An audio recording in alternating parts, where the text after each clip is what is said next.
Go on. Okay.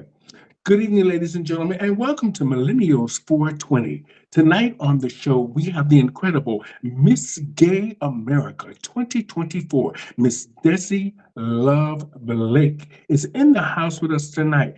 It is the 52nd Miss Gay America pageant, and she has won the prestigious title this year. And she's going to talk to us about her journey to Miss Gay America and what are her plans now that she has won this prestigious title and the contribution that Miss Gay America has made to our communities and many other communities, and the impact of RuPaul's Drag Race on the drag scene today, the difference that she has seen, and what she thinks is missing.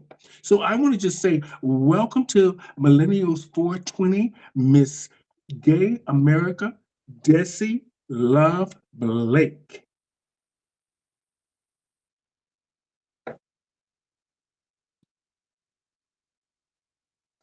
Now, perfect.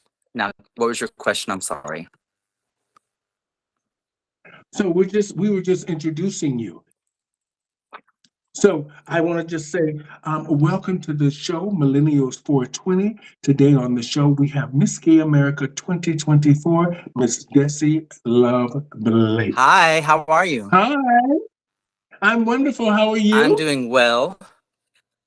Wow, you look beautiful. Thank you. Thank you. Well, congratulations on being the 52nd Miss Gay America. Thank It you. must feel incredible. It must feel incredible. Sorry, I'm having trouble with my speaker. I can't hear you. I'm trying to figure it out. I'm so sorry. It's all good. It's all good. Take your time. I can hear you very clearly. Okay. Um, just let me know when There you're we go. ready. I'm ready. I'm good. I'm so sorry. I'm ready now. Let's do it. It's all good, girl. So today on Millennials 420, ladies and gentlemen, we have in the house Miss Gay America, Dessie Love Blake. Can you hear me? Hi, I hear you. Okay, wonderful. Well, congratulations on being the 52nd winner, or it's the 52nd winner of Miss Gay America. Thank you. Congratulations. Thank you. Thank you. Wow, you look beautiful. Thanks. A lot of cosmetics and tape. Mhm. Oh, well, I watched the pageant from beginning to end, and I thought that you were incredible. I actually knew you were going to win. Well, that makes one of us. Well, when you're sitting out in the audience and you're watching it from afar, you can tell who's standing out the most. Yeah. And you put a lot into it as a contestant. Now, what was the hardest part of you getting to Miss Gay America to compete this year? Well, towards the end of last year, the bar that I had worked at for 7 years, where I made most of my income, closed. And so at the start of 2023, I was already missing all of this income and trying to fill in for what I was missing. And then about May of last year, where I worked, with another place that I worked, they closed as well. So now I'm missing both of my incomes. So for most of the year, I was really struggling to figure out how I was going to be able to afford to go back to Miss Gay America. Luckily, I've had some great sponsors and some great support here in Houston, have opened up some of the bars and given me some shows. I was able to make some money back, and we were able to make that journey to Miss Gay America this year. It was hard to get there even on the day of because they were in the middle of that ice storm. So we drove from Houston to Little Rock. It's supposed to be like a 6-hour drive, and it took us almost 10 hours to drive because we barely went over 30 or 40 miles an hour. The whole way there, it was just like frozen ice on the streets. We were slipping and sliding the whole way to Little Rock. Well, that's what sometimes determination, because when your gut, I have got to make sure that I get there. Right. And sometimes these journeys, with money issues or family issues or health issues, all can arise from us trying to prepare for these big competitions. Right. Now, it's great that you persevered on to make sure that your package wasn't wasted and that your voice was heard and that you really wanted to be Miss Gay America. I did. Okay. Now, I want to talk a little bit about Tatiana, just for a second. Tatiana did a great job at networking and communicating with a lot of different communities. You saw her all over social media. Now, what do you plan on doing? What's your mandate as Miss Gay America 2024 for our community? What do you plan on doing? Well, as you said, Tatiana did a fabulous job. She had an amazing opening. She had an amazing reign. One of the things that I want to do is get back to personal connections. I feel like we rely a lot on social media to make our presence known or to make connections. And I think we miss out on some of the one on one personal connections. So even before I competed for Miss Gay America this year, I was traveling to places that didn't have America prelims or really America contestants because I was trying to get connections with maybe a promoter or maybe a contestant or a way to expand Miss Gay America into different areas. So as I reign, before I start doing my prelims, I have some other cities saved up to travel to as well, doing the same thing just to reach out and make those connections. I think it's important when you're actually able to sit in front of someone and have a conversation. I think it's much more meaningful than reading a post on Facebook. So that's my goal as far as reaching out and networking. Now, for fundraising and raising money, my platform this year is going to be Stand for the Silent. It's an organization. You can go standforthesilent.org. They're against bullying. And I know a lot of LGBTQ people were bullied in school and maybe even after. It was a big issue for me when I was in school. Actually, my senior year, I missed like they said you can miss this many days and your parents won't go to jail. And that's exactly how many days I missed because I was worried about getting bullied. I was worried about, it was just worried about getting beat up. And I hated that so much. And it affected so much, even of my early adult life. I wasn't able to really be, I was very introverted. I was afraid to be out in social settings. So I think it's really important that that's a topic that we tackle and raise money for. Hmm. Wonderful. Well, it's great that you're bringing attention to that. And you, as a young person here on Millennials 420, this is what this show is really geared towards the young people to have other young people like yourself to educate them, to show them your journey and show them how to face these challenges that probably will arise or has arise in their lives and how to make a difference. And sometimes we just have to stand up for ourselves. And And this is others. and others. It's really important to do that. And your job as Miss Gay America is to make sure that the young and some of the older people are educated on what you've been through as a young person. So we're not having this older person, younger person conversation in the year differences, because in the long run, we're all one people and we're all Correct. human beings. So we all have a lot of the same issues, and a lot of these issues can be resolved just by us talking. Right. So the young can learn a lot from the older ones, and the older ones can learn a lot from sharing their knowledge of what they've been through to the younger kids today. Right. Now, let's talk about the most exciting part of the pageant for you. When it was over. Oh, that's very good. That's very good. That's how I feel about a lot of the shows. But it's very good. So let's talk a little bit about who did you think your competition was in Miss Gay America? Did you really feel like everybody had a fair shot at it, or did you pick out a few that you knew would be your competition? I'm going to give the Miss Gay America answer first, and then I'm going to give my answer. Miss Gay America answer is you're only competing against yourself. You have the scores that you get, it's not comparative. So, really, your biggest competition is yourself. Now, being a human, you can't help but look around and see who else around you is great at what they do or exceptional at what they do. Of course, I was watching for Arya B. Cassadine. She's a huge threat. She's got an amazing voice. She's beautiful, models gown well, she talks well. So I really had my eye on her. Last year, I was first runner up and she was second runner up. So we were right there together. Another person that came was Ada Vox, who's been on TV, who has a great voice. But the top 10 really surprised me. There was a lot of new people in the top 10, and I feel like Mhm. I'm fortunate that I won because I feel like the girls are getting younger and the talents are getting better and everything is pushing forward and progressing as it should. And I almost feel like if I went a few more years longer, I would have been pushed to the side and moved away and not ever capture my dream. Mhm. Now, now this year, Miss Gay America has introduced a new trans pageant. Am I right? It's for trans and cisgender women, yes. Okay. So, how do you feel about that? You know, because the pageant has a legacy of female Right, impersonators. right. I So think it's now that, go ahead. just 1 minute. Now that the trans community has been introduced, how do you feel about that? I think it's amazing. Um, I think it's great that they saved Miss Gay America for female impersonators, but they gave their own division, which is Miss Gay America Femme, for trans and cisgender women. There's just certain rules that apply in Miss Gay America, like you have to wear your tights and your pads at all times, things like that that may not apply to trans women or to cisgender women. And there's a full transformation happening in Miss Gay America. But what I like is that they were able to create Miss Gay America Femme, and the trans and cisgender women are going to get the same legacy and the same honor as being Miss Gay America, but they're going to get to write their own rules and they're going to get to make their own legacy and they're going to get to shine just as bright. And I'm very excited that I get to be the reigning Miss Gay America when we have the first Miss Gay America film pageant. So I'm really looking forward to it.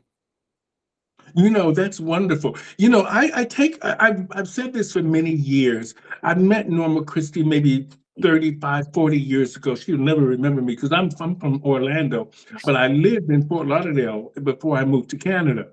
Now, I take my wig off to her for this legacy that she has created to something phenomenal. I got to meet Naomi Sims and a lot of the other ones, Miss Roxanne Russell, all of these women and entertainers that have been on the Miss Gay America stage. Norma Christie has created something that is phenomenal and that has been very impactful in our community.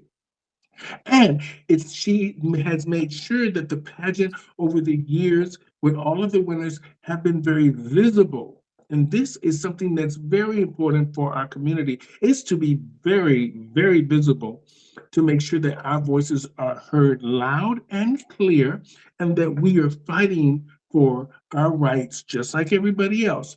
Now, I'm going to talk to you a little bit. You don't have to tell me who, but let's go and talk a little bit about the election coming up in November.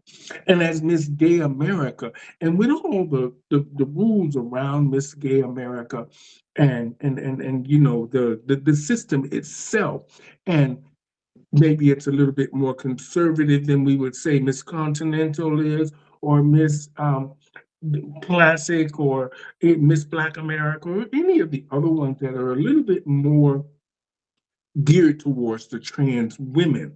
I'm trying not to mention religion here, but I understand Miss Gay America is really set up like Miss America in a sense. So I know how generally the Miss America contestants would feel being Christians and about the voting process. Now, what do you think with Donald Trump and Biden? I'm not going to say who would you choose? I'm going to say, what do you think? Do you think Biden is too old to be the president? First of all, we have a thing that we're heading this year. Barbara Seville actually brought it to the executive MGA board. We're going to be doing a whole election rollout. Now, we're not going to be telling people who to vote for. We're not going to be talking about Democrat or Republican. It's mainly just get out there, register yourself to vote, and vote. That's the word that we're trying to get out as Miss Gay America. Now, asking between Biden and Trump, I think we need a wash. I think we need to get rid of both of them and just start over with new candidates. And let's get some fresh ideas. Let's get some fresh minds in there, because somebody who's 80 years old, how many different generations have they lived through? And what generation is stuck in their mind of how they should govern? I think it's time for us to have a younger government that reflects more of the ideals and values that is current for America now. Mhm. Wonderful. Now, let's talk about a little bit about RuPaul's Drag Race. Now, RuPaul's Drag Race has made a huge impact in the world of drag. But from what we're seeing and what we're hearing is that a lot of the local queens and the local entertainers are having a real issue of RuPaul's Drag Race taking over the entire entertainment industry of drag, what we know. Uh, and now a lot of the girls are, a lot of the entertainers are working now, but they're bringing in the RuPaul Drag Race queens to work with these astronomical fees that local queens have never seen. Right. And and if they do see it, they see it around Pride or some really huge corporate special event, which is maybe once or twice every 10 years. Right. So, what do you think about RuPaul's Drag Race and that? I think it's great. I mean, if you think about drag before RuPaul's Drag Race, it was mainly the LGBTQ community that came to the shows. Now that we've become part of pop culture through RuPaul's Drag Race, you have bachelorette parties, you have birthday parties. And although we're not making the same money, maybe as a RuPaul girl coming in, we're making more, I feel like, in tips now because people are recognizing drag as a popular part of pop culture and they're starting to come to the local shows and they're starting to tip the girls. And as far as the RuPaul's Drag Race girls getting a higher fee, I kind of look at it like this. They were on TV, they became popular. It's no different than a movie star. Let's say Sandra Bullock has been in movies. If I was going to bring a local actor to my venue or I was going to bring Sandra Bullock, am I going to pay them the same? No, I'm not. One is going to bring value that's going to bring a lot more people to watch the show than somebody who's local. Now, I'm not saying there's anything wrong with being local, but we've all seen when they bring RuPaul girls to town how busy the bars get. Do I think that's a Mhm. shame? Yes, because is great local talent that's just as good as the RuPaul girls, and y'all should be coming out and supporting that as well if you like drag at all. However, we are fortunate enough that it is part of pop culture, and these people are coming out when RuPaul girls come, and that's why they get paid more as a business. Mhm. I understand that. Wonderful. Now, let's talk a little bit about your family. Now, did your family support you going to Miss Gay America? My mom actually went all 6 times that I competed for Miss Gay America. She went to Memphis, to Nashville, to New Orleans, to St. Louis, and of course, Little Rock. She's been to every single pageant that I've done nationally. My dad was there, my sister was there, I had some aunts there. So I've always had really strong family support. They were all just at my brunch 2 days ago on Sunday. So they really support me. They come out to the shows, they support the pageant. When I first got into drag, my mom was a little worried that I was trying to be a woman. And I had to really explain to her that my goal was never to be trans, which there's nothing wrong with trans. That's just not for me.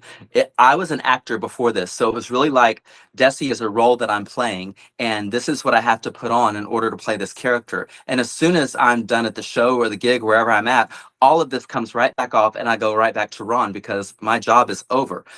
So I see it as more of a acting job than I do as like trying to be a woman. And so Mhm. she really understood that and realized that what my mindset was, and it changed her mindset to want to be a part of as well. Not that she would have had any problem with me being trans because she's very supportive and loving for anything that I do, but I just think she needed to understand where the line was that I was trying to accomplish. Wonderful. Now, let's talk a little bit about the past Miss Gay Americas. How far do you think the pageant has come? Is the pageant, do you think it's where it needs to be right now? Or does there need to be some changes with Miss Gay America right now? Or is it okay where it is right now? I think Michael and Rob have done, that's the owners of Miss Gay America, Mad Angel Entertainment. I think they've done a fabulous job at holding on to the legacy of Miss Gay America, but still reaching a little bit to progress to where things are happening today. Like, for example, having a film division or allowing trans men who have had full top surgery to come compete if they want to do drag at Miss Gay America, for allowing tattoos to be visible if they're flattering to the gown you're wearing and not so there's things that they're progressing towards that are great, but that they're still holding on to the core values that Miss Gay America was. Mhm. Wonderful. Now, let's just talk a little bit about love. And you, as you know, tomorrow is Valentine's It Day. is. Now, is there somebody special in Miss Gay America's life at this moment? I've been married to my husband. Well, we've been together for 12 years. We've been married for, I think, nine. So yeah, when I started performing, I had only been performing for 6 months whenever we got together. So this entire journey he's been on with me, and he makes all of my clothes, all of my costumes that I wear, all the hats. He makes all of that stuff. So I left my full-time job. I was a professor in radiology science and a real estate agent when I won Miss Texas in 2014 because I couldn't keep up with both. And then we were fortunate enough for him to leave his corporate job in 2016. And ever since then, female impersonation drag is what we do to support ourselves, and we've made a living off of it. So Wonderful. Now, I just want to ask you. Now, you know, most of the older queens from years ago, and many of them. I mean, I was lucky. I'm self-taught drag. I taught myself everything that I have ever done. I have never had any queen to ever help me. Do you have a drag mother? I have a drag mom. Her name is Lana Blake. She's here, lives locally here in Houston. The way that came about, I was competing for my first pageant. It was a bar pageant, and I had only been in drag for a couple of months. And I walked into the dressing room, and I had on like pink blush and cover girl that didn't cover boy and blue eyeshadow. My sister, who used to be on the dance team in high school, she painted my face. I had on these little bitty lashes, so no padding. And so I walked in this dressing room, and there was like four other contestants, and in the dressing room, there was this bathroom off to the side. It was like a private bathroom where like the host would get ready. And Lana came over to me, and I didn't know her, but she came to me and said, "Hey, can I see you in this restroom over here?" I said, "Sure." So I walked into the restroom, and she closed the door behind me, and she said, "Do you mind if I help you?" I said, "Not at all." She said, "Okay, don't be mad." And she took a makeup wipe and she wiped my whole face off and repainted me for the pageant. And ended up winning the pageant. So we Oh, became wow. really close that way. She had never had any drag kids. She had been in drag for like 25, 30 years. So we were driving to Galveston one time, and I was getting ready to another pageant, and there was a girl with the name Destiny Love, and my name was Dessie Love. So I wanted a little bit of separation so there wouldn't be confusion, whatever. So I asked her if I could take her name, for the pageant, and from here on out, she wouldn't have any responsibility for me because I knew she never really wanted drag children. She didn't want to have to keep up with that. So that's kind of how it all came about. Well, wigs off to drag mothers, wigs off Yes. to drag mothers. And you know, like I said, for many, many years back in Florida and Fort Lauderdale in the Miss Florida pageant, I looked up to so many of the wonderful women that used to perform, Miss Tiffany Ariagas and Dana Manchester and Nikki Adams, all of those girls, they were great influences on my life. And I'm glad that I got to meet them. So whether they were influential or drag mothers, it's wigs off to people that really made a difference in our lives and just made us look better or feel better or Right. offered some advice. Now, in closing, Miss Gay America, because you were fantastic, fantastic, I want to just say now that you are traveling the world, Mm. now, do you ever travel as Miss Gay America? Do you travel through the airport anytime in full Desi drag? Let's just say that. I have not yet. I'm hoping that I don't have to have that experience. I'm hoping that my flights are early enough and I don't have delays, that I don't have to. I've heard nightmares of girls having to paint on the plane. That's not something that I'm looking forward to. So I'm hoping everything works out for my year and that I don't have to travel in drag. Wonderful. I just want to say it was a pleasure meeting you, Desi Love Blake slash Ron. It was really interesting, your point of views today. And I just want to say congratulations and I wish you the best of luck. How many prelims you got this year?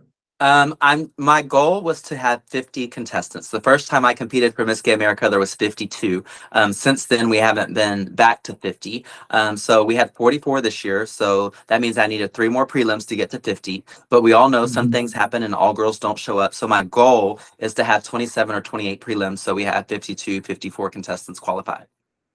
Wonderful. And on that note, I just want to say to our audience out there, today on the show, Millennials 420, we had Miss Gay America 2024, Dessie Love Blake. She gave us her point of view on many issues that are facing our community today. And we want to say thank her for having this big voice. And we want to say that we know that her upcoming prelims, spreading the word about Miss Gay America and the fabulous work that they do. for our community and many other communities, and we take our wig off to her. And and I just want to say thank you very much for being on the show today. And to our audience out there, check out Miss Gay America sometimes online. And how can we find you, Dessie? All of my social media, Facebook, Instagram, all of them are at Dessie, Dessie, Love, and then Blake, Dessie Love Blake. And you can even, it's the same for Cash App and Venmo if you want to send me money.